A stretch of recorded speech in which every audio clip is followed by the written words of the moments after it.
चलिए अब ये डिस्कशन करना कि रिफ्लेक्शन क्या होता है, रिफ्रैक्शन क्या होता है, ये टाइम वेस्ट है। ठीक है, ये सब डिस्कशन का कोई पॉइंट नहीं रखता। ऑब्जेक्ट क्या है, रिफ्लेक्शंस क्या होते हैं, प्लेन मिरर के रिगार्डिंग 2 से 3 बातें जो हमारे काम की हैं वो डिस्कस करता हूं। सबसे पहले लॉज ऑफ रिफ्लेक्शन को डिस्कस करता हूं। लॉज ऑफ रिफ्लेक्शन को डिस्कस करता हूं मैं। लॉज ऑफ रिफ्लेक्शन आपको क्या बोलता है? वो बोलता है कि भाई अगर कोई लाइट रे, ये एक मिरर है, अगर कोई लाइट रे किसी मिरर पे इंसिडेंट होगी, कोई लाइट रे किसी मिरर पे इंसिडेंट और वो रिफ्लेक्ट हो जाएगी, तो एंगल ऑफ इंसिडेंस जो होगा वो एंगल ऑफ रिफ्रैक्शन के क्या होगा? इक्वल होगा।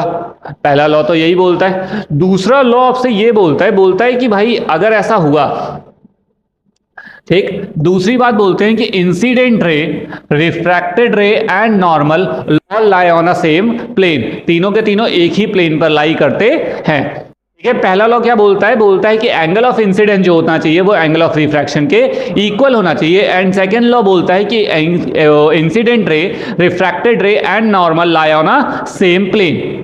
ठीक है, ये तीनों के तीनों एक ही प्लेन पे लाई करते हैं। ठीक, अब एक बात आती है कि कब कोई अगर आप एंगल देख रहे हो तो ये अगर इस पे चला जाए तो ये लाइट कभी भी अपने पास से डेविएट नहीं होगी, मतलब जिस पाथ पे जाएगी उसी को रिट्रेस करेगी, मतलब angle of incidence angle of reflection बराबर हो जाएगा। और ये केवल वही केस होगा जब नॉर्मल और इंसिडेंट रे दोनों एक दूसरे के क्या हो जाए? पैरेलल हो जाए। तो जिस पाथ पे लाइट रे जाएगी उसी पाथ पे वापस लौट जाएगी। बात समझ आती है?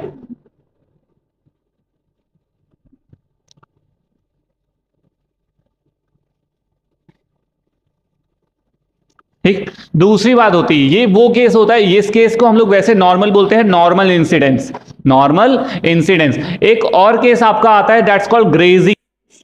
ग्रेजिंग ये है, आप देखना जरा, अगर कोई लाइट रे ऐसे आई तो वो नॉर्मल से कितने डिग्री का एंगल बनाएगी?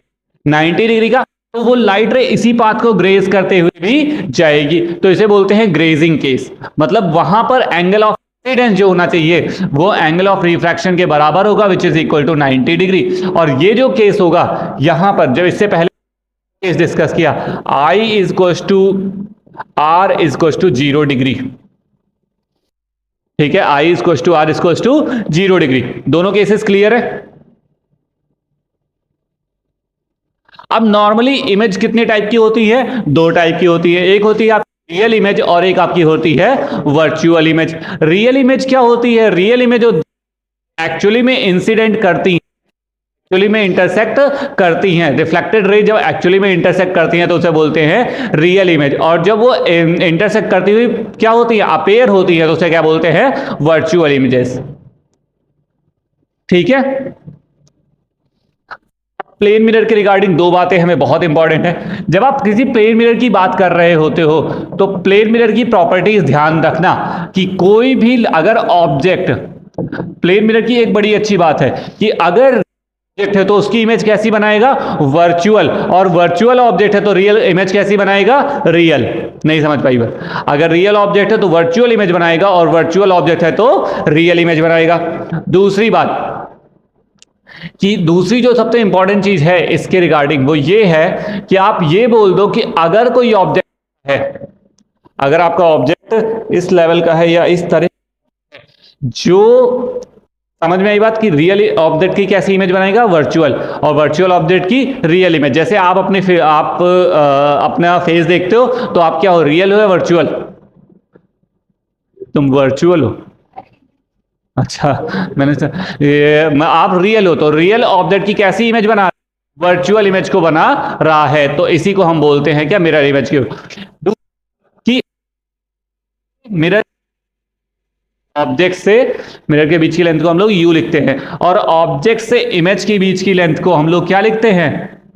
v लिखते हैं। तो यहां पे जो u होता है, u is equal to minus v होता है, u is equal to minus v होता है, या v is equal to minus u होता है। समझ में आई बात?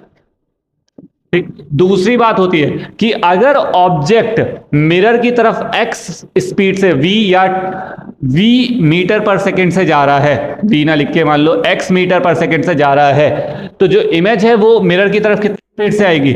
2x मीटर पर सेकंड से आएगी, 2x मीटर पर सेकंड से आएगी। फॉर एग्जाम्पल अगर मैं मिरर की तरफ 10 मीटर पर सेकंड से जा रहा हूं तो जो इमेज है वो मिरर की तरफ 3 मीटर पर सेकंड से आएगी। बात समझ आती है? कोई प्रॉब्लम? ये कुछ प्रॉपर्टीज थी जो प्लेन मिरर में बहुत इंपॉर्टेंट थी। हाँ हाँ थी हैं भाई।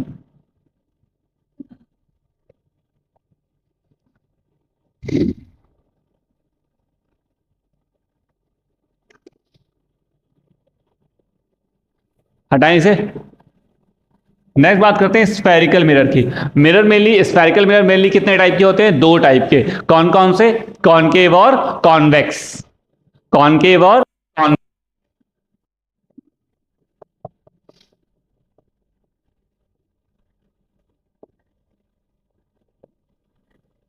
ये कौन सा मिरर है? कॉनकेव। कौन सा मिरर है? कॉनकेव मिरर है। जो कॉनकेव मिरर, मिरर को हम लोग एक और मिरर बोलते हैं, क्या बोलते हैं? कन्वर्जिंग। कन्वर्जिंग मिरर भी बोलते हैं। ऐसा क्यों बोलते हैं कन्वर्जिंग मिरर? बिकॉज ऑफ ये जितनी भी लाइट रेज आती हैं उन सबको किसी एक पॉइंट की तरफ क्या कर देता है? कन्वर्ज कर देता है। सेकंड होता है आपका कौन सा मिरर? जिसको हम बोलते हैं कॉन्वेक्स मिरर। और कॉन्वेक्स मिरर के रिगार्डिंग अगर बात करते हैं तो वो लाइट रेज को क्या कर देता है? डाइवर्ज कर देता है। मतलब सारी की सारी लाइट एक पॉइंट से दूर जाती हुई अपेयर होती है। ठीक है, तो बेसिकली दो तरह की बात करूंगा, एक तो कन्वर्जिंग और एक डाइवर्जिंग। जब मैं डाइवर्जिंग की बात करूंगा तो बोलूंगा लाइट भी मैं प्रिंसिपल एक्सिस के पैरेलल आएंगी, वो सारी की सारी किसी एक पॉइंट पर क्या हो जाएंगी?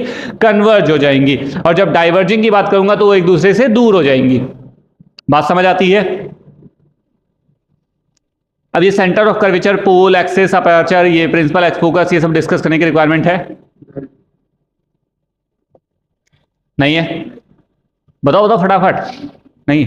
नेक्स्ट बात करते हैं मिरर फॉर्म, साइन कन्वेंशन की। कन्वेंशन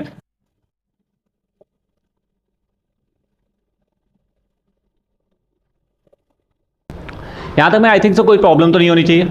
ठीक। अब जरा ध्यान से सुनना, जब भी मिरर की बात करते हैं ना तो कार्टेशियन प्लेन को बड़ा ध्यान रखना तुम लोग। क्या कार्टेशियन प्लेन को किस पॉइंट ऑफ व्यू से ध्यान रखना? इस पॉइंट ऑफ व्यू से ध्यान रखना कि अगर कोई चीज अपवर्ड डायरेक्शन में है तो वो क्या होगी? पॉजिटिव। तो कोई चीज डाउनवर्ड डायरेक्शन में होगी तो क्या होगी? इसीलिए इन्वर्टेड इमेजेस हमेशा क्या होती हैं? इरेक्ट इमेजेस क्या होती हैं? पॉजिटिव। कोई चीज अगर एक मिरर इमेजिनरी, एक मिरर यहां पे रखा है तो इसके अगर कोई चीज बियॉन्ड है तो वो क्या होती है? पॉजिटिव। और फ्रंट ऑफ द मिरर होती है तो क्या होती है? नेगेटिव। ठीक है, इसीलिए जितने जब भी हम करते हैं तो यू को हमने आज तक क्या बोला? नेगेटिव। क्यों बोला? क्योंकि ऑब्जेक्ट को हम ऑलरेडी डिस्कस करके चलते हैं। वो क्या है? वो एक ऐसी एग्जिस्टिंग बॉडी है जो हमेशा क्या होती है? रियल होती है। जो हमेशा क्या होती है? रियल होती है। इन दैट केस जब ऑब्जेक्ट आपका हमेशा रियल होता है, ध्यान से सुनते चलना क्या क्या बोल रहा हूं, तो मिरर के सामने कोई चीज आएगी तो वो क्या होगी? वर्चुअल, रियल होगी। और मिरर के पीछे कोई चीज आएगी तो वो क्या होगी? वर्चुअल होगी। समझ में आती है बात? जितनी भी रियल इमेजेस होती हैं, जितनी भी रियल इमेजेस होती हैं वो हमेशा इन्वर्टेड होती हैं। वो हमेशा क्या होती हैं? इन्वर्टेड होती हैं। ठीक है। और जितनी भी वर्चुअल इमेजेस होती हैं वो हमेशा क्या होती हैं? इरेक्ट होती हैं। वो हमेशा क्या होती हैं? इरेक्ट होती हैं। रियल इमेजेस जितनी भी होंगी वो क्या होंगी? इन्वर्टेड होंगी। और वर्चुअल इमेजेस जितनी भी होंगी वो क्या होंगी? क्लियर है बात मेरी?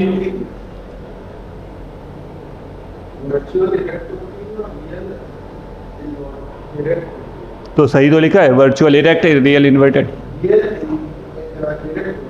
हाँ तब हाँ रियल इमेज है। ठीक है। इसके बाद हम लोगों ने एक दो बातें और पढ़ी। उसमें पहली बात पढ़ी मिरर फॉर्मूले के रिगार्डिंग। ठीक। मिरर फॉर्मूला हमसे क्या बोल रहा होता है? मिरर फॉर्मूला हमें बोल रहा होता है कि 1/f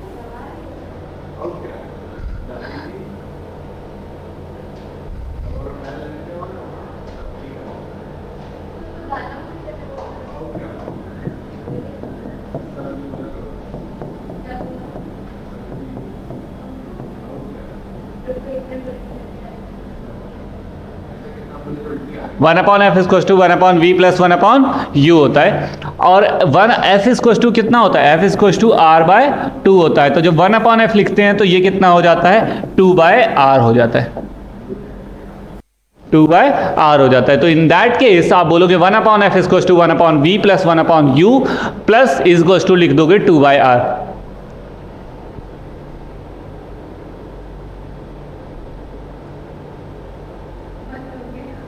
हाँ नहीं वो चल रहा है,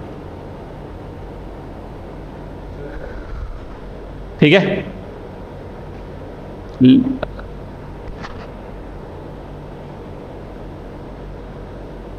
चले आगे।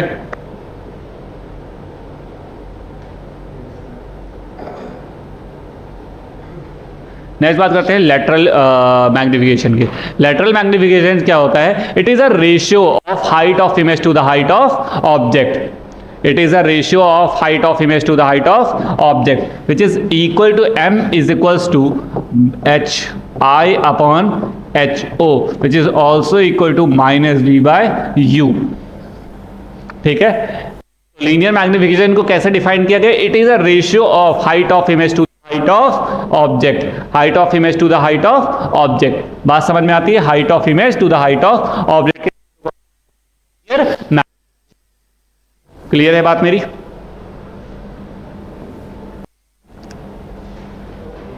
रिफ्लेक्शन खत्म, रिफ्लेक्शन खत्म।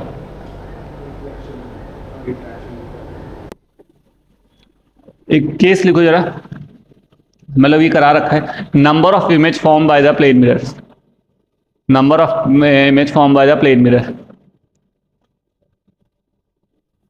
Number of image form by the plane mirror. दो प्लेन मिरर्स को आप एक इंक्लाइंड एंगल पे रखो तो कितनी इमेजेस फॉर्म होती हैं। तो जरा ध्यान से समझना कि अगर दो प्लेन मिरर्स को रखोगे तो नंबर ऑफ इमेज कितनी होती है, 360 upon theta minus 1, 360 upon theta minus 1। मान लो दो मिरर्स ऐसे रखे गए एक दूसरे से 90 डिग्री पर, तो ये 90 डिग्री हो गया, तो लिखोगे 360 upon 90 minus 1 which is 4 minus 1 which is 3, number of image form by the plane mirror.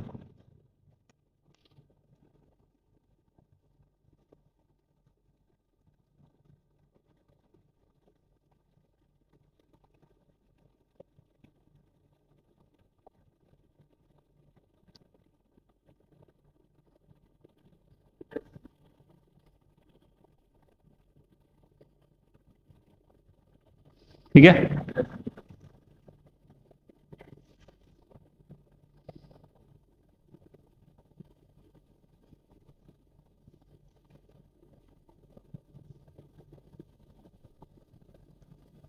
समझ में आ गई बात। नेक्स्ट बात करता हूँ लॉज ऑफ रिफ्रैक्शन के। अगर कोई भी लाइट रे एक मीडियम से दूसरे मीडियम में एंटर करती है ना, तो उसे हम लोग बोल देते हैं कि ये रिफ्रैक्शन का फिनोमिना होता है। उसे हम लोग क्या बोल देते हैं, ये रिफ्रैक्शन का फिनोमिना होता है। और रिफ्रैक्शन में सबसे इंपॉर्टेंट जो वर्ड आता है वो आता है रिफ्रैक्टिव इंडेक्स।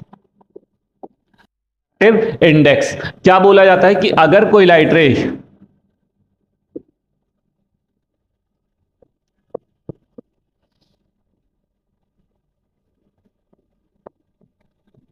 ठीक, रिफ्रैक्शन होता क्यों है, due to change in the medium.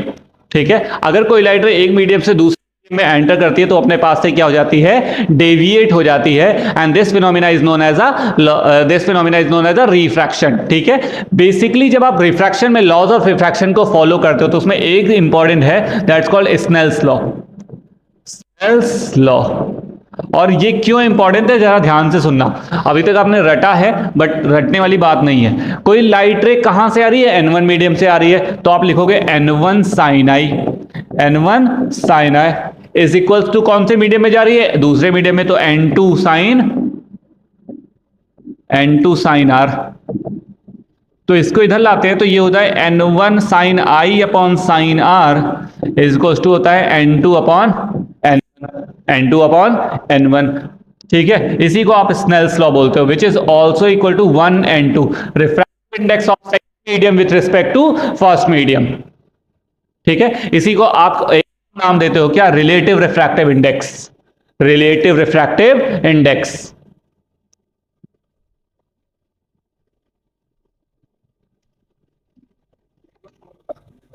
ठीक है। अच्छा, रिलेटिव रिफ्रैक्टिव इंडेक्स, तो इससे एक बात समझ में आती है कि रिफ्रैक्टिव, हटा दूं से, रिफ्रैक्टिव इंडेक्स इक्वल्स टू होता क्या है, रिफ्रैक्टिव इंडेक्स इक्वल्स टू होता है स्पीड ऑफ लाइट, ध्यान से सुनना, speed of light in vacuum to the speed of light, speed of light in any medium, in any medium. मतलब क्या हुआ कि आप बात कर रहे हो कि speed of light in vacuum, मतलब किसकी बात कर रहे हो, सी की बात कर रहे हो, और speed of light in any medium मतलब आप वी की बात कर रहे हो। तो जब आप रिफ्रैक्टिव इंडेक्स लिखोगे, एन लिखोगे, तो एन इक्वल्स टू क्या हो जाएगा, सी बाय वी हो जाएगा। एन इक्वल्स टू क्या हो जाएगा, सी बाय वी हो जाएगा। अगर आप देखो, आप N1 की बात करोगे तो सी बाय वी वन लिखोगे, आप N2 की बात करोगे तो सी बाय V2 लिखोगे। मतलब क्या समझ में आ रहा है कि refractive index is inversely proportional to speed of light in any media, speed of light in any media. इसका मतलब एक बात यहां से और समझ में आती है, क्या समझ में आती है कि अगर मैं चाहूं तो इसको ऐसे भी लिख सकता हूं, V1 अपॉन V2 भी लिख सकता हूं, इसको V1 अपॉन V2 भी लिख सकता हूं। इसको एक और बात लिख सकता हूं, लैम्डा 2 अपॉन लैम्डा 1 भी लिख सकता हूं, लैम्डा 2 अपॉन लैम्डा 1 भी लिख सकता हूं, उल्टा बोल दिया, लैम्डा 1 अपॉन लैम्डा 2 भी लिख सकता हूं, lambda 1 upon lambda 2 because of refractive index is directly proportional to the refractive index, वो wavelength। बात समझ में आई, नहीं आई, V2 अपॉन, तो वही तो लिखा है, तो उल्टा रिफ्रैक्टिव इंडेक्स, यहां N2 अपॉन N1 है ना, तो यहां सही लिखा, तो सही लिखा था मैंने। ठीक है, कहने का मतलब क्या है, मैं सिंपली लिखना चाहता हूं जो वो बात लिख रहा हूं, N2 upon N1 is equal to V1 upon V2 is equal to lambda 2 upon lambda 1 is equal to sin I upon sin R।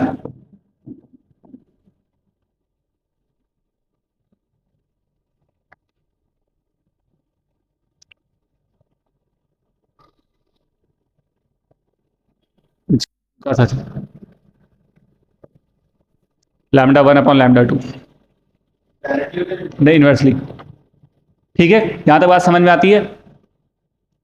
Next बात करते हैं डेविएशन की। अच्छा, डेविएशन क्या होता है, डेविएशन होता है कि कोई लाइट रे जिस पाथ पे जा रही हो तो उससे कितना डेविएट हो गई। जैसे ये लाइट रे नॉर्मली ऐसे जाना चाहिए था, बट ये लाइट रे इधर को मुड़ गई, तो ये एंगल डेविएशन हो गया, डेल्टा, ये एंगल क्या हो गया, डेविएशन हो गया। तो बेसिकली एंगल आई में से, अगर ये पूरा ऐसे जाती तो ये पूरा एंगल आई होता, एंगल आई में से अगर आर को माइनस कर दो तो ये वाला एंगल मिल जाएगा। ठीक है, तो डेविएशन इक्वल्स टू क्या होता है, i minus r, i minus r होता है, विच मीन कि angle i minus angle are.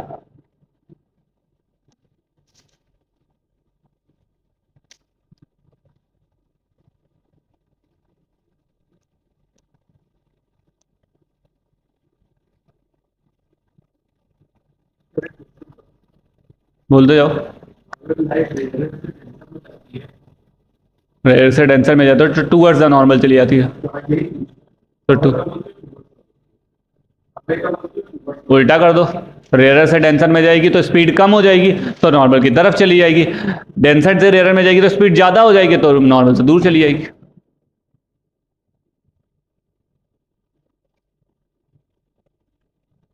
नहीं है, आया, कहां पहुंचा,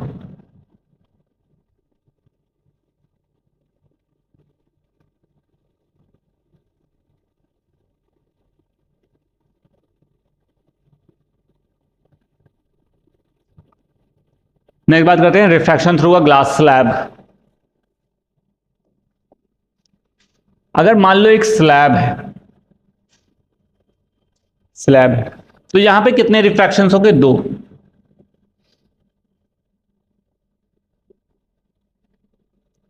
ये एंगल आई होगा, ये R1 होगा, R2 होगा, E होगा। अगर ये लाइट, और जो स्लैब के बारे में बात करते हो तो ये वाली जो लाइट रे होती है, जो इंसिडेंट लाइट रे है और जो इमर्जेंट रे है, ये आपस में एक दूसरे के पैरेलल होती हैं, and this gap is known as a lateral displacement या लेटरल शिफ्टिंग। ठीक है, इसी को लेटरल डिस्प्लेसमेंट हम लोग बोल देते हैं। ठीक है, इस केस में हमेशा एंगल आई जो होता है वो एंगल ई के बराबर होता है। ठीक है, हमेशा एंगल आई जो होता है वो एंगल ई के क्या होता है, इक्वल होता है। E stand for the emergent angle।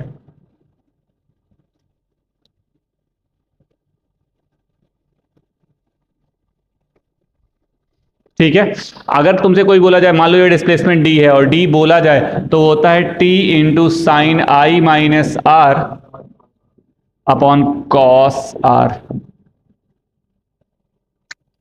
ठीक है, sine i minus r upon cos are.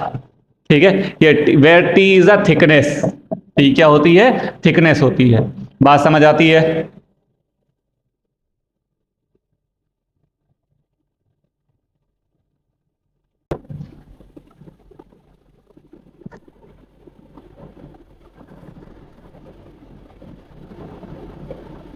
हो गया?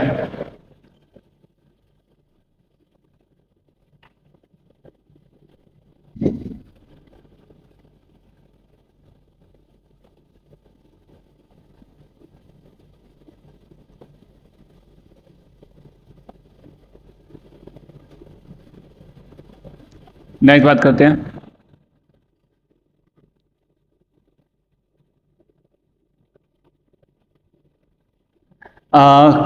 क्रिटिकल एंगल की। एक पर्टिकुलर वो एंगल पर किसी भी ऑब्जेक्ट, किसी भी वो रिफ्रैक्टिंग सरफेस में वो एंगल जिसके बाद में लाइट रेस का रिफ्रैक्शन होने की जगह पे रिफ्लेक्शन का फिनोमेना होने लग जाता है, उसी को हम लोग क्या बोल देते हैं, क्रिटिकल एंगल बोल देते हैं। बेसिकली ये तीन तरह की फिगर्स को डाउन करता है। पहला मैं बनाता हूं, फिर दूसरा बनाता हूं, फिर तीसरा बनाऊंगा। जैसे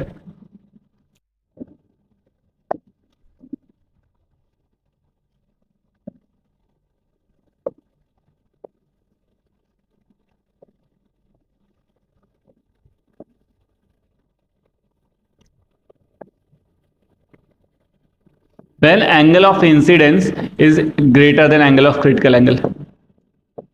angle of incidence greater than critical angle. कुछ लाइट रे, ऐसा कोई सरफेस 100% रिफ्रैक्शन हो जाए, कुछ ना कुछ लाइट रेस का रिफ्लेक्शन होता ही होता है, बट ऐसा होगा कि most of the light rays अब क्या हो जाएंगी, रिफ्लेक्ट कर जाएंगी, सॉरी रिफ्रैक्ट कर जाएंगी। मतलब क्या होगा कि कुछ ज्यादा से ज्यादा लाइट रेस का रिफ्रैक्शन फिनोमेना पॉसिबल हो जाएगा। लेकिन अगर आप बात करो किस केस की, I इज इक्वल्स टू सी की, तो लाइट रेस ग्रेस करते हुए जाएंगी, सरफेस को क्या करेंगी, ग्रेस करेंगे। जब ये तब है जब angle of incidence critical angle के इक्वल हो गया। और तीसरा केस, जब angle of incidence critical angle के इक्वल से बड़ा हो जाएगा, जब I is less than C हो जाएगा, कोई भी लाइट रेस क्या नहीं होगी, का रिफ्रैक्शन फिनोमेना नहीं होगा, पूरा का पूरा लाइट रे क्या हो जाएगी, रिफ्लेक्ट कर जाएंगे। This case is known as a TIR, total internal reflection. इसी को हम लोग क्या बोलते हैं, TIR बोलते हैं। समझ में आ रही है बात? जब I बड़ा होगा तो लाइट रेस का रिफ्रैक्शन होगा, जब I इक्वल टू C होगा तो रेस ग्रेस करते हुए जाएंगी, और जब C I से बड़ा होगा तो लाइट रेस में TIR हो जाएगा, टोटल इंटरनल रिफ्लेक्शन। ठीक है,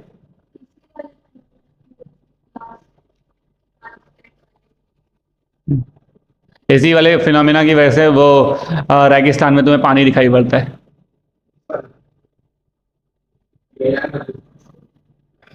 ठीक, अब इसी पे एक और शब्द आता है, that's called apparent depth. Apparent depth.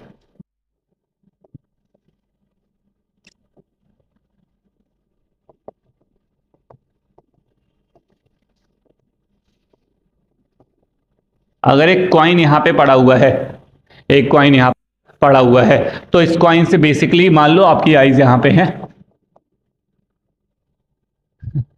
ठीक है, तो अब एक तो नॉर्मल लाइट रे ऐसे चली जाएगी और एक लाइट रे ऐसे जाएगी, वैसे। तो जब आप देखोगे ना तो आईज से तो सीधे या आपको ये कॉइन कहां पे दिखाई पड़ेगा, यहां पे दिखाई पड़ेगा, and this is called shift. इसी को हम क्या बोलते हैं, शिफ्ट। यहां जो कॉइन यहां रखा था वो यहां से यहां दिखाई पड़ा, तो इसे क्या बोलेंगे, शिफ्ट बोलेंगे। इसे बोलते हैं फ्री सरफेस। ये जो हाइट होती है इसे बोलते हैं अपेरेंट हाइट। कौन सी हाइट? अपेरेंट हाइट या अपेरेंट डेप्थ। ठीक, इसको बोलते हैं रियल डेप्थ। क्या बोलते हैं? Real depth. ठीक है, रियल डेप्थ बोलते हैं। ठीक, समझ में आ रही है बात? रियल डेप्थ इसको बोलते हैं। ठीक, तो रिफ्रैक्टिव इंडेक्स इक्वल्स टू होता है real depth upon apparent depth. Refractive index equals to क्या होता है? Real depth upon apparent depth. उल्टा बोल दिया, apparent depth upon real depth.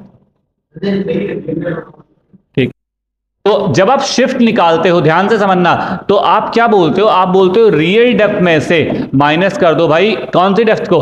Apparent depth को, तभी तो शिफ्ट पता चलेगा। ठीक है, real depth minus apparent depth आप बोलते हो। ठीक है, यहां से अपेरेंट डेप्थ की वैल्यू डाल दो, minus real depth upon refractive index R D minus कर लो। रियल डेप्थ को जब आप बाहर करते हो तो 1/1/n आ जाता है। ठीक है, इसी को हम लोग क्या बोल देते हैं? शिफ्ट।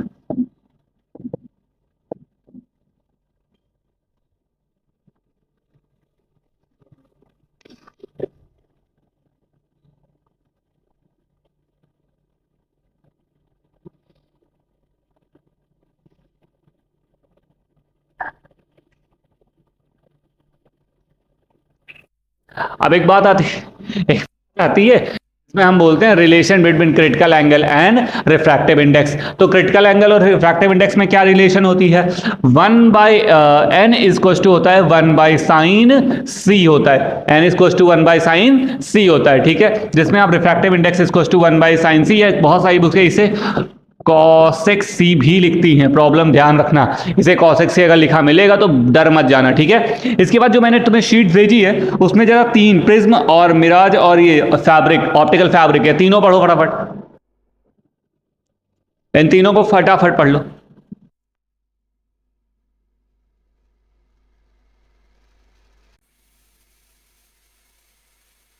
समझना जरा इस वाले क्या बात करेंगे। जैसे हमने आपको ऑप्टिकल फाइबर्स या मिरर या फिर आप बात करो, ये तीन के तीनों मेरे पढ़ाने का एक रीजन था, ऑलरेडी डिस्कशन बातों के बारे में। तो बेसिकली तुम इनसे सीख इनको था।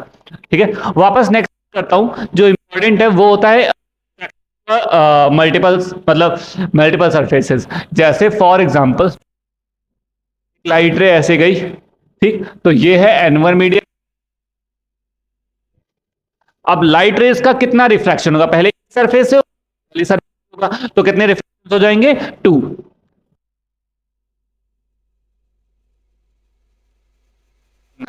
यहां से लाइट रे इधर चली जाएगी, तो मैं पहले इस n2 upon we, n2 upon we. अब इसके लिए मान लो इमेज कहीं बन रही होगी यहां पर, और ये होगी आई डैश जो होगी यहां से v डैश डिस्टेंस पर। ठीक है, फाइनल इमेज तो यहां बन रही है कि फाइनल इमेज जो बन रही है वो v यहां बन रही है, लेकिन इसके लिए इमेज कहां बन रही है? वहां पर। तो n2 अपॉन वी डैश, ध्यान से सुनना, माइनस n1 अपॉन क्या? u। n1 अपॉन क्या? u। ये ठीक है, इज इक्वल,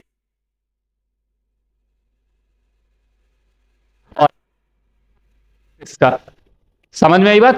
अब जब ये लिख दिया तो अब दूसरी वाली सरफेस के लिए ऑब्जेक्ट क्या बनेगा? अब दूसरी वाली सरफेस से लाइट रे कहां जा रही है? n1 मीडियम में, तो लिखेंगे n1 अपॉन v, ये फाइनल v होगा, माइनस n2 अपॉन क्या? u। और u क्या बनेगा? जो पहले वाले के लिए क्या था, के लिए क्या बन जाएगी? ऑब्जेक्ट, तो क्या बन जाएगा? v dash. समझ में आ रही है बात? इज इक्वल टू, अब देखो जरा क्या होगा, n1 माइनस क्या? n2 upon r। नहीं आई बात समझ? और ये तुम्हें देखे आंसर, समझ आई बात? इसे बोलते हैं रिफ्रैक्शन थ्रू मल्टीपल सरफेसेस। नहीं आया?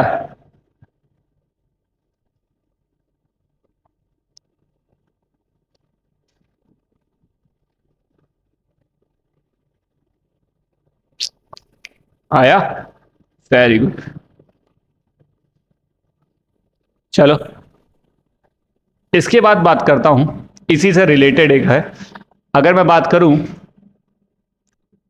लेंस के रिगार्डिंग, तो हम लोगों ने एक फॉर्मूला पढ़ा होता है 1/f equals to n2/n1 minus 1/r1 minus 1/r2। इसी फॉर्मूले को जरा 1/v माइनस 1/u भी तो लिख सकते हैं, is equals to n2 minus n1 minus 1/r1 minus 1/r2। Lens make a formula.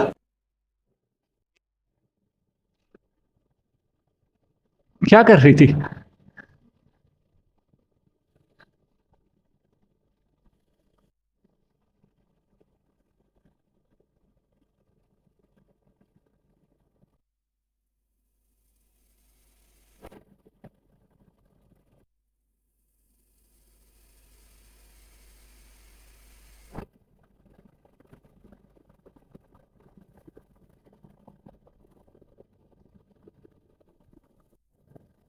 आई बात समझ में? आ रही है? आया?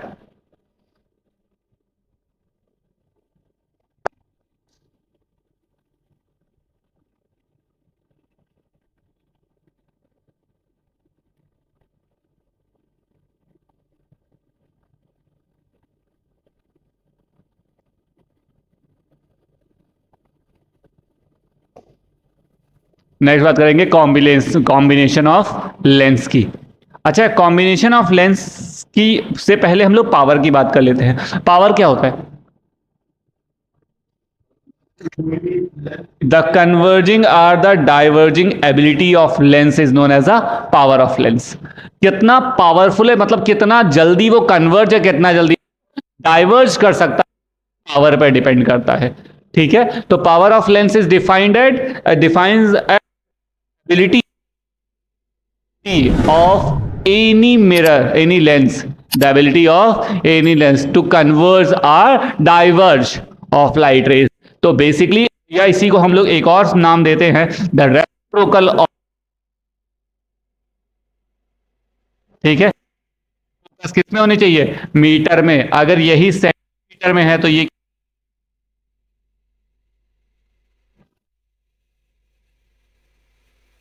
मीटर में। ठीक है, इसी के थ्रू एक और बात समझते हैं, जरा ध्यान से सुनते।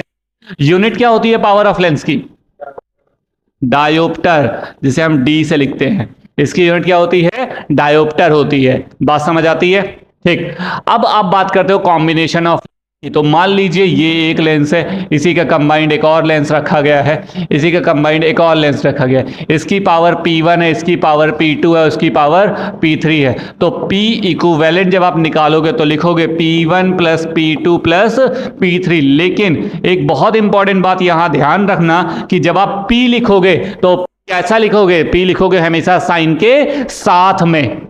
पी कैसा लिखोगे? साइन के साथ में। एग्जाम्पल के तौर पे मान लो ये 2 डायोप्टर का है, ये 2 डायोप्टर, ये -4 डायोप्टर का है, ये 1 डायोप्टर का है। तो मैं लिखूंगा 2 डायोप्टर -4 डायोप्टर और +1 डायोप्टर। कितना हो जाएगा? 3 -1 डायोप्टर। मतलब जो कंबाइन करके जो लेंस बनेगा उसकी जो पावर होगी वो -1 डायोप्टर की होगी। और पावर माइनस क्या शो करता है कि तो तुम्हारा लेंस है वो कौन सा लेंस है? कॉन्वेक्स नहीं, कॉनकेव लेंस है। कॉनकेव लेंस है।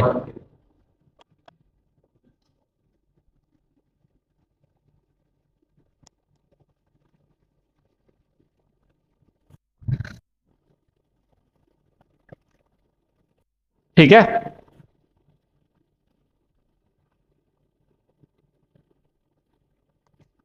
अब दो चार सवाल कर लेते हैं।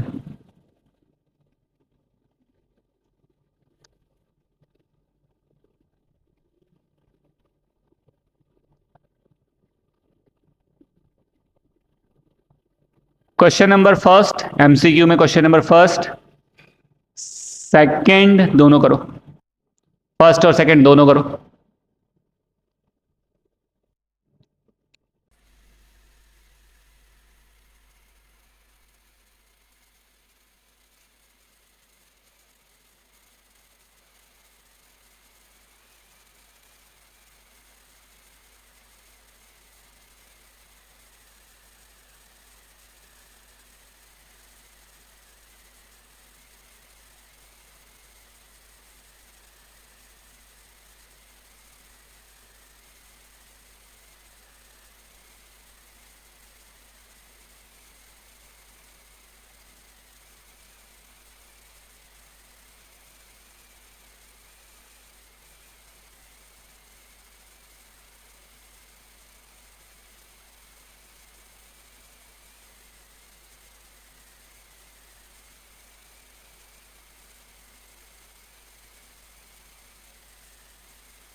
समझ आया उत्कर्ष?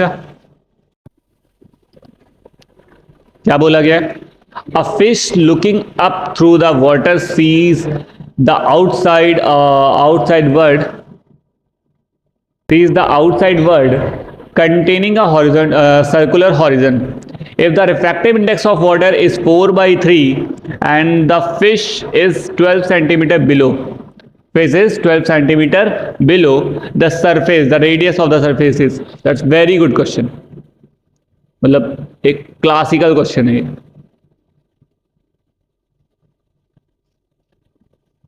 चलो देखो,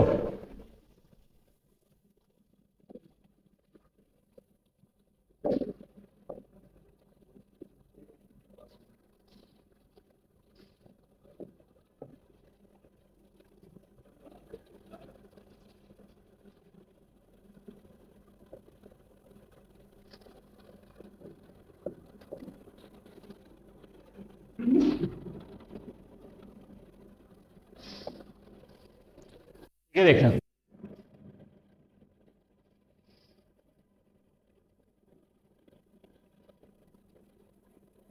अब फिश कहीं अंदर गए, ठीक, तो वो सर्कुलर शेप में कोई चीज देख रही है, तो इतनी ही एरिया की चीजें देख सकती है, इसी एरिया के बीच वाली चीजें देख सकती है. ठीक है, उन्होंने पूछा है रेडियस बता दो. मैं, ये मुझे पता है हाइट है 12, रेडियस उन्होंने मेरे से पूछ लिया है. ठीक है, और देखो जरा, अगर फिश मेनली सबसे बड़ी कौन सी देख सकती है कि जो लाइट रेज यहां से निकले वो ऐसे कॉर्नर को जाके हिट करे और फिर लाइट रे ऐसे निकल जाए, वही तो देख सकती है वो. तो ये एंगल मान लो थीटा है. ठीक, मैं लगा दूंगा tan theta. tan theta is to क्या, परपेंडिकुलर अपॉन बेस, यही लगा दूंगा. ठीक, तो h tan theta is to r. ठीक है, अब निकालते हैं. तो पढ़ाया एन इज टू 1/sin सी, और ये क्या होगा, ये थीटा तो सी होगा, क्रिटिकल एंगल तो यही होगा क्योंकि लाइट रेस को ग्रेस करते हुए निकालना है मुझे सरफेस से, तो एंगल ऑफ इंसिडेंस सी के बराबर होना चाहिए. हाँ या ना बोलो भाई, समझ आ रही है बात? ये 4/3 है is equals to 1/sin c, 1/sin c. तो साइन सी की वैल्यू निकालूंगा, कितना आ जाएगा, 3/4, 3/4. क्या हम आ रहे हैं यहां तक? नोट करो यहां तक, फिर बता दो फटाफट.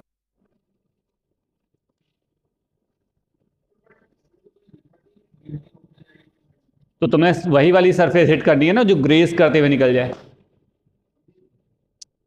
अरे ये सरफेस चाहिए ना पानी का, ये वाला है तो ऐसे वाली सरफेस चाहिए कि वो एंगल, मुझे यहां हिट एंगल तक जाना है जहां से लाइट रे ऐसे हो जाए, ग्रेस कर जाए, ताकि वो सबसे बड़ा एंगल बन पाए, तभी तो रेडियस निकल के आएगी.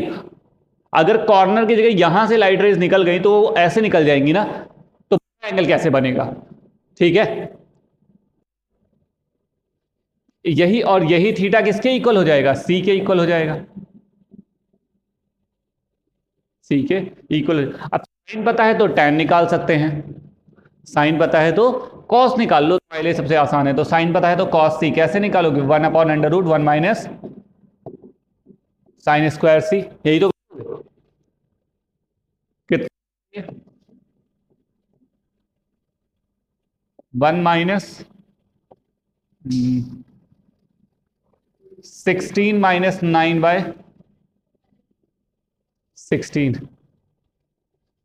16 माइनस √7 कितना, 4. ये आ गया कॉस और ये है साइन, तो लिख दो tan. h मतलब 12 इंटू tan की वैल्यू हो जाएगी 3/4 इज इक्वल्स टू आर. 4 से 4 कैंसिल, 36/√7 इज इक्वल्स टू. समझ आई बात? नहीं आया? आया? आया? नोट करो भैया.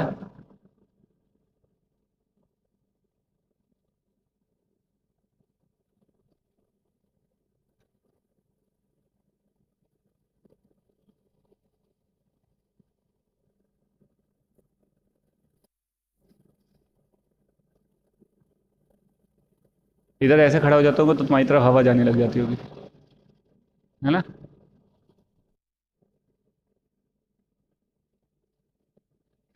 मैंने सुना।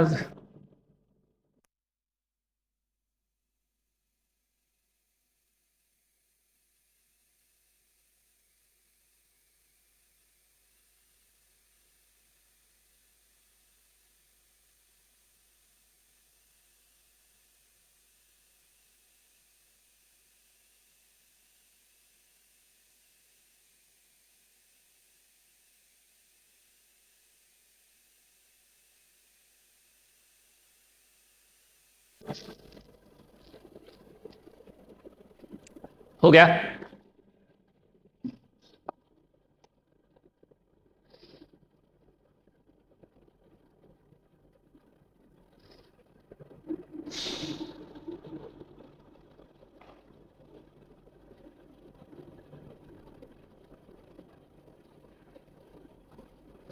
एक दो बातें और पढ़ी हैं, बची हैं, वो भी पढ़ लिया जाए। बेसिकली आईज में तीन तरह के डिफेक्ट होते हैं, मायोपिया, हाइपर मायोपिया और प्रेस बायोपिया। ठीक। मायोपिया मतलब क्या होता है? Short sightedness. शॉर्ट साइटनेस, और इसको दूर करने के लिए कौन से लेंस की रिक्वायरमेंट होती है? कॉनकेव लेंस की रिक्वायरमेंट होती है, यस। मायोपिया का मतलब होता है शॉर्ट साइटनेस। एक्चुअली में लाइट रेस को मान लो ये तुम्हारा रेटिना था और यहाँ पे तुम्हारा आई लेंस ऐसे लगा हुआ था, ऐसे। ठीक है, तुम्हारा लाइट रेटिना यहाँ से गई और यहीं पे इंटरसेक्ट कर गई, यहीं पे। तो तुम्हें ऐसी कोई एक ऐसा लेंस लगाना पड़ेगा बाहर में जो इसको पहले क्या कर दे, डाइवर्ज कर दे, ताकि लाइट रेस थोड़ा डाइवर्ज हो के जाए, ताकि वो यहाँ पे जाके मिले। ठीक है, तो इसलिए हम लोग कौन सा लेंस यूज करते हैं? Concave lens use. ठीक है, याद रखना कि जब भी मायोपी आएगा शॉर्ट साइड बोला गया, तो लेंस ये बहुत पास में इंटरसेक्ट हो जाता है, दैट्स वाई कि इसे शॉर्ट साइटनेस बोलते हैं। और शॉर्ट साइटनेस को दूर करने के लिए लेंस की रिक्वायरमेंट होती है, कॉनकेव लेंस की रिक्वायरमेंट होती है। ठीक है, ये कॉन्वेक्स बना है।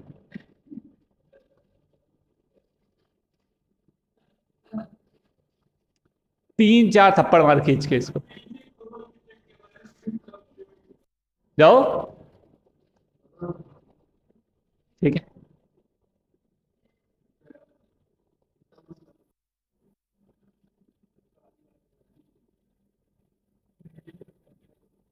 चल। अब यहां से नॉर्मली क्या होता है कि लाइट रेज ऐसे जाती हैं और ये इंटरसेक्ट होती हैं पीछे जाके लेंस। जब ये पीछे होती है तो उसे बोलते हैं लॉन्ग साइटनेस। से क्या बोलते हैं? Long sightedness. क्यों? क्योंकि लेंस से ये बहुत ज्यादा पर होती है, तो इसे बोलते हैं हम लोग लॉन्ग साइटनेस। अब लॉन्ग साइटनेस अगर हुआ है तो उसको दूर करने के लिए मुझे कोई एक ऐसा लेंस, पावरफुल लेंस चाहिए होगा जो उसको थोड़ा पहले इंटरसेक्ट करा दे। और उसके लिए कौन से लेंस की रिक्वायरमेंट पड़ेगी? कॉन्वेक्स की रिक्वायरमेंट पड़ेगी। यहां पे हम लोग ये क्या करता है, इसको पहले से ही कन्वर्ज करना स्टार्ट कर देता है। जब इसको पहले से ही कन्वर्ज करता है तो ये जाकर कहां पर इंटरसेक्ट कर जाती है? रेटिना पर कर जाती है। दैट्स वाई कि जब भी हाइपर हाइपर मायोपिया होगा तो हमें कौन सा जरूरत पड़ेगी? कॉन्वेक्स की। और जब भी मायोपिया होगा तो हमें कौन किसकी जरूरत पड़ेगी?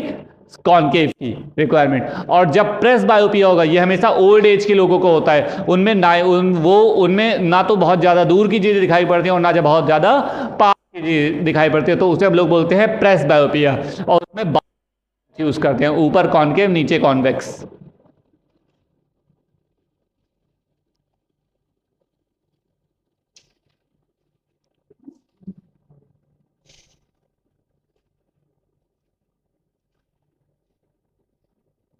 आई बात समझ?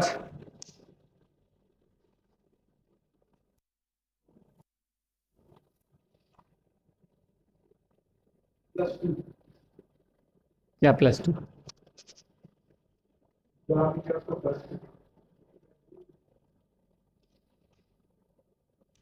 आपकी कोई टिप्पणी? हम्म। बोल क्या रही है? बालक।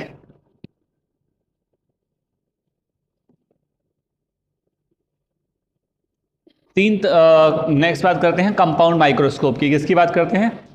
कंपाउंड माइक्रोस्कोप की।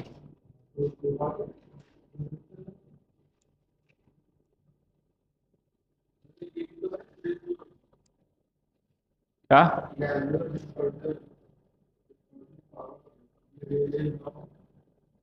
कौन से लो?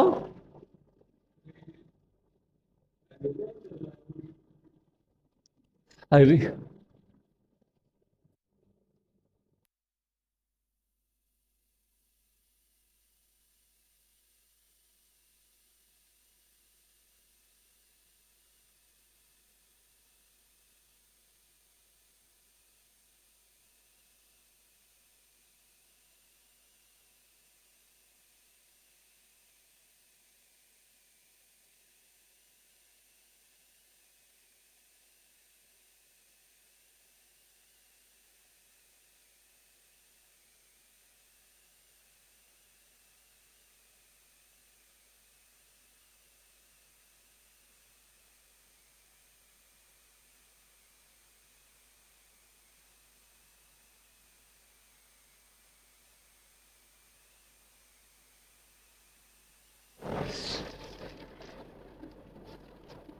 छूट जाती है।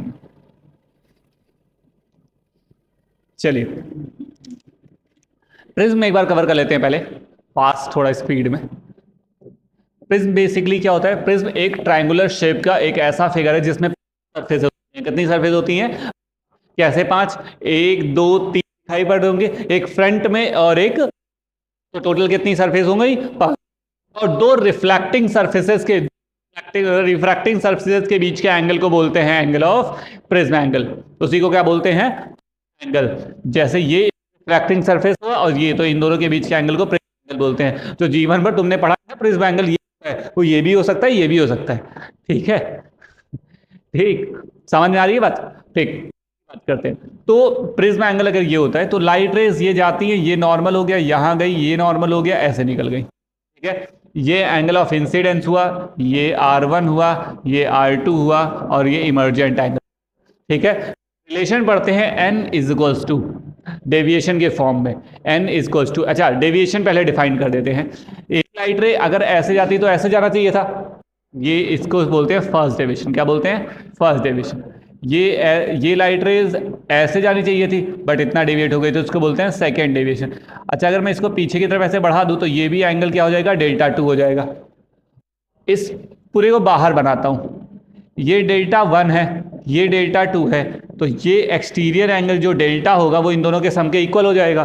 तो हम बोलेंगे delta is equal to delta one plus delta two बोलेंगे, बोल देंगे। यहां से एक रिलेशन, क्या? Delta is equal to i plus e minus a, ये एक रिलेशन बनती है। क्या होती है? Delta is equal to i plus e minus a. E stand for the emergent angle, i stand for the incidence angle, a for the prism angle, and delta stand for the deviation.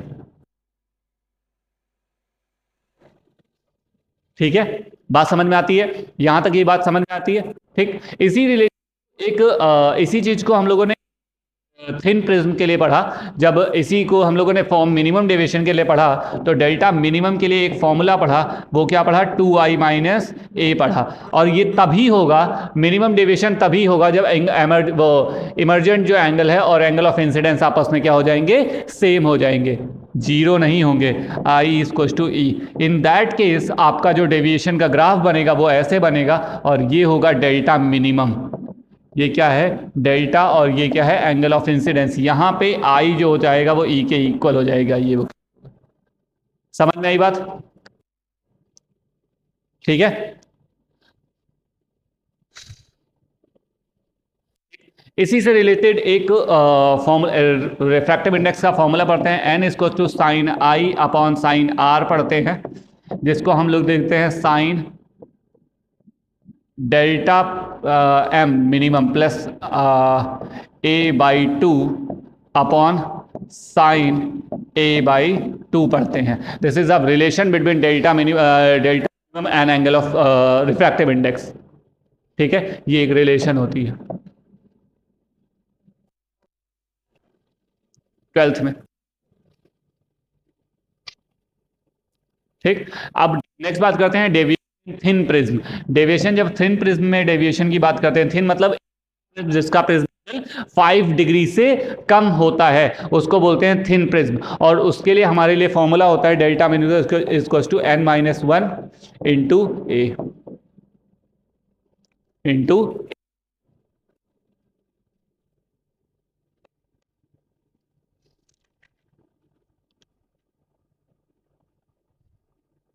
आ गई बात समझ। Next बात करता हूं angular dispersion की। Angular dispersion की। आपको पता है कि कोई व्हाइट लाइट डालते हो तो मेनली वो 7 कलर्स में स्कैटर्ड हो जाती है। ठीक है, मैंने एक व्हाइट लाइट डाली, अब वो 7 कलर जाएगी तो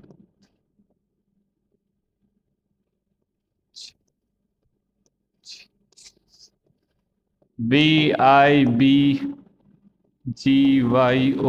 विब्ग्योर। ठीक है, सबसे ज्यादा डेविएशन किसमें हुआ? वायलेट में हुआ, रेड में। ठीक है, सबसे कम डेविएशन किसमें हुआ? रेड में। इसीलिए बोलते हैं कि refractive index is inversely proportional to किसके? वेवलेंथ के। आप सुनो जरा, जिसकी जिसकी वेवलेंथ सबसे ज्यादा उसमें डेविएशन सबसे कम, और जिसकी वेवलेंथ सबसे कम उसमें डेविएशन सबसे ज्यादा। बात समझ आती है? तो अगर मुझे रेड का डेविएशन लिखना है, बेसिकली मुझे रेड का डेविएशन अगर लिखना है तो मैं लिखूंगा delta r is equal to, क्या लिखूंगा? NR-1 × A। हाँ या ना? और अगर मैं वॉयलेट का लिखूंगा तो delta V is equal to NV minus, मतलब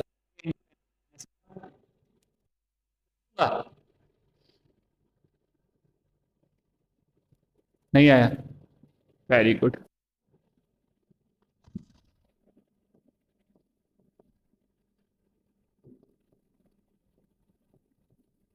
और अगर मुझे अब चाहिए एंगुलर, अगर मुझे एंगुलर डिप्रेशन डिस्पर्जन चाहिए तो मैं लिखूंगा थीटा इज इक्वल टू, तो क्या लिखूंगा?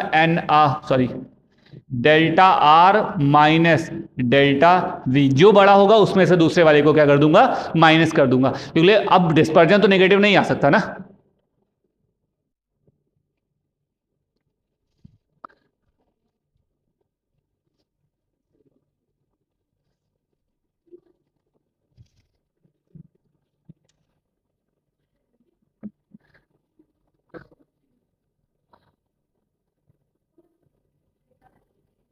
तुम्हें आज पता चला?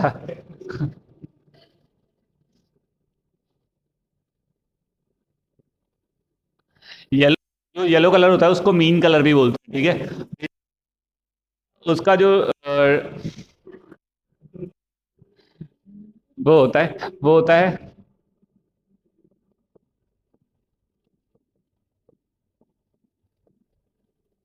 ये होता है वेवलेंथ के हिसाब से ऐसा दिखाते हैं, वो डेविएशन के हिसाब से। ठीक है, नेक्स्ट इसमें बात आती है, वो आती है डिस्पर्जिव पावर की।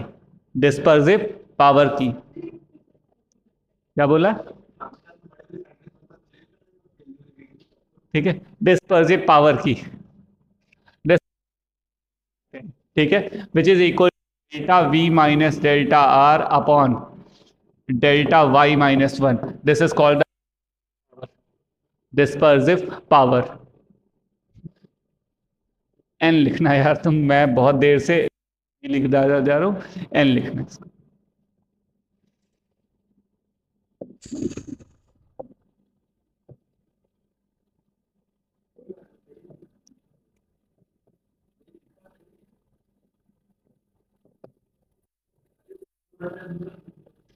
एन लिख दो, रिफ्रैक्टिव इंडेक्स।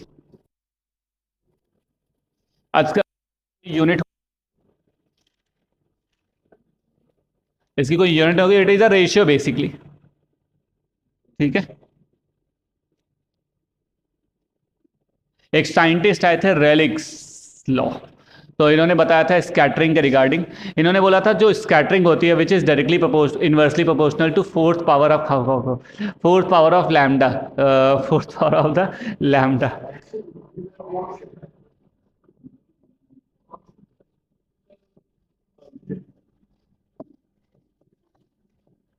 ये थी रेलिक्स थ्योरम लॉ, यही था रेलिक्स। बेसिकली इन्होंने क्या बोला था कि जो स्कैटरिंग होगी, जो वेवलेंथ होगी, उसकी जो फोर्थ पावर होगी which is inversely proportional to the scattering. ठीक है, ये खत्म हो गया। जल्दी जल्दी करो, बहुत बड़ा चैप्टर था ये।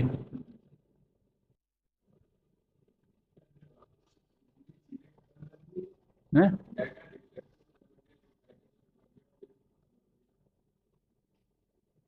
डिस्पर्जन।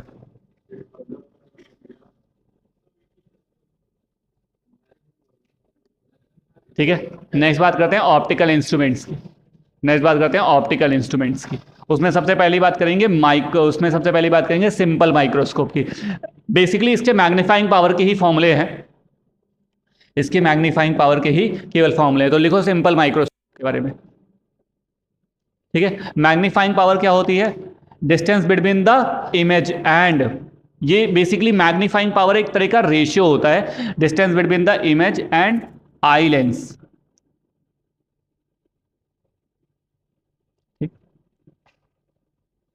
जो आई लेंस तुम्हारा है उससे और उसके बीच की डिस्टेंस क्या हुआ?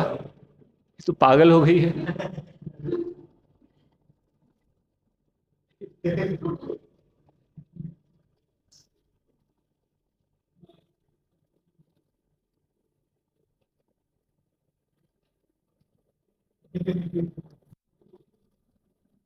Dispersive power m is to होता है d upon u। d stand for the optical lens से, जो ऑप्टिकल लेंस आई लेंस जो तुम्हारा है वहां से जो फाइनल इमेज बनी है उसके बीच की डिस्टेंस, और तुम्हारा ऑब्जेक्ट से उसके बीच की डिस्टेंस को। ठीक है, जब इसी को थोड़ा और m लिखते हैं तो m इज टू आता है 1 plus D upon F. 1 plus D upon F.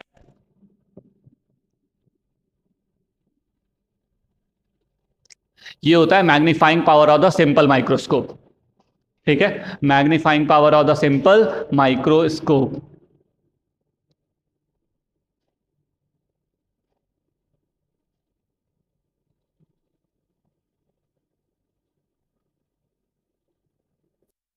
ठीक, नेक्स्ट आता है कंपाउंड माइक्रोस्कोप। जब एम की बारे में वहां बात करते हैं, जब आप कंपाउंड माइक्रोस्कोप के एम के मैग्नीफाइंग पावर के बारे में बात करते हो तो वो होता है -v0 upon u0 1 plus d by f होता है। 1 प्लस डी बाय एफ होता है। And compound microscope 1 plus d by f ही होता है। F e stand for focal length of the I piece.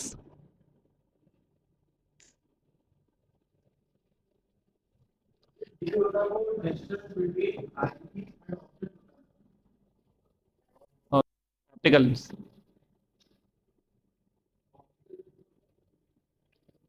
जो आई पीस है और जो इमेज बनी है, फाइनल जो इमेज बनी है, उन दोनों के बीच की डिस्टेंस को बोलते हैं।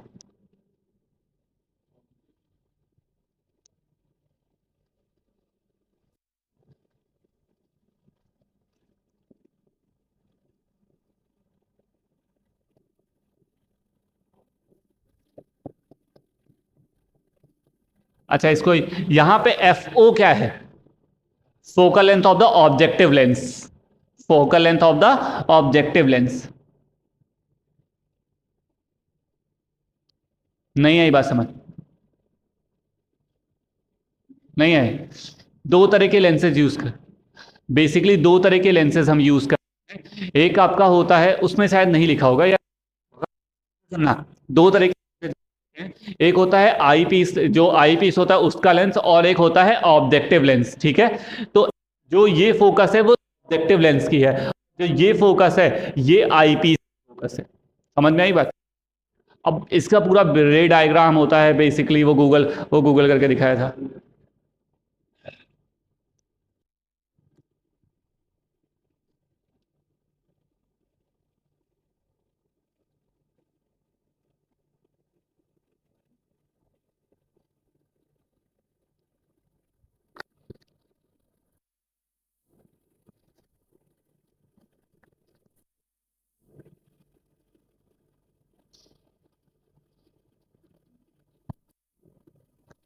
ठीक है, आगे चले। ठीक, इसी में एक केस आता है which is known as a relaxed आई।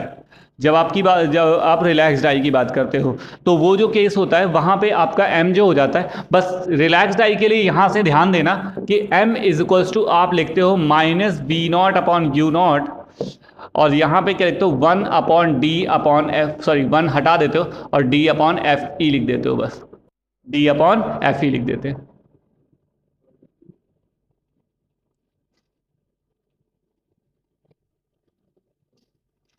ये सोच रही हो कि मैं फॉर्मूला लिख रही हूँ, बस पता नहीं है कैसे यूज करना है ना? हाँ, क्या?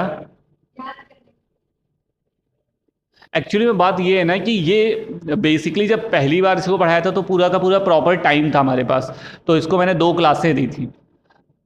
ठीक है। हाँ, तो वो तब करा दिया था, अभी इतना टाइम है ही नहीं। बट एक काम करना, यहां से जाना घर पे, जो मैंने तुम्हें वो शीट प्रोवाइड कराई है ना, उसको बैठ के एक बार देखना, उसमें सारी की सारी बातें एक्सप्लेन की। अब कोई प्रॉब्लम होगी तो मुझे बताना। ठीक है। नेक्स्ट बात करता हूं एस्ट्रोनॉमिकल टेलीस्कोप की। एस्ट्रोनॉमिकल टेलीस्कोप की, और सब में सिर्फ एम मैग्नीफाइंग पावर के बारे में बात करेंगे।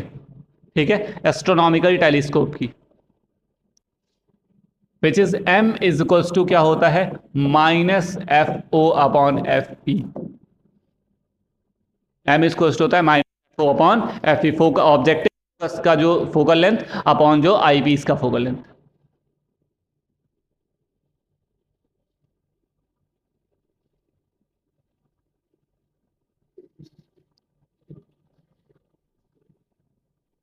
और ये फॉर्मूला तभी यूजफुल है जब इसके बगल में final image at infinity, final image at infinity.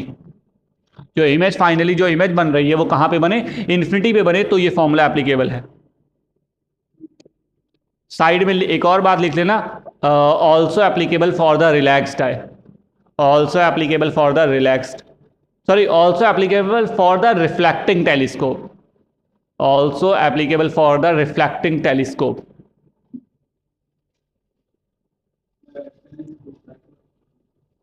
Reflecting telescope.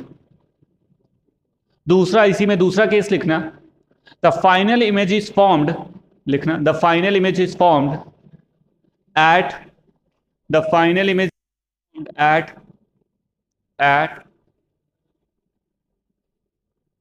final image is formed at the least distance, capital D, the least distance capital D, bracket में लिख देना, distance capital D, of the distinct vision, of the distinct vision, जिसे हम लोग relaxed आई बोलते हैं, वहां पे ये फॉर्मूला होता है, इसी को हम लोग रिलैक्स्ड आई बोलते हैं। ठीक है, बस कुछ मत करना।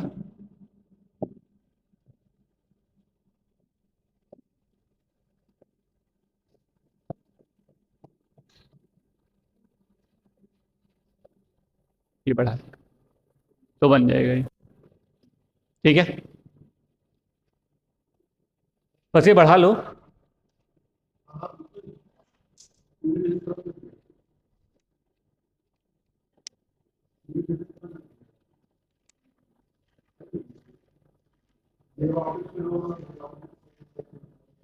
ये लो,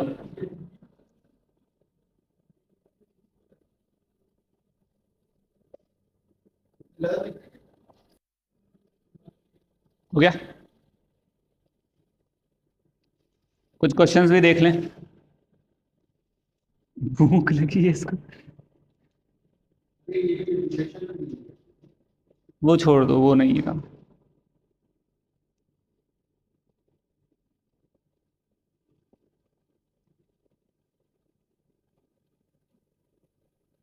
इसके क्वेश्चंस एक बार देख लेना, अगर कोई प्रॉब्लम है तो पूछ लेना। ठीक है, अगर कोई और इश्यूज हो तो आप बोल सकते हो। बोलो, कोई है? बोलो, सब सच जाने दो, बस भूख लगी है।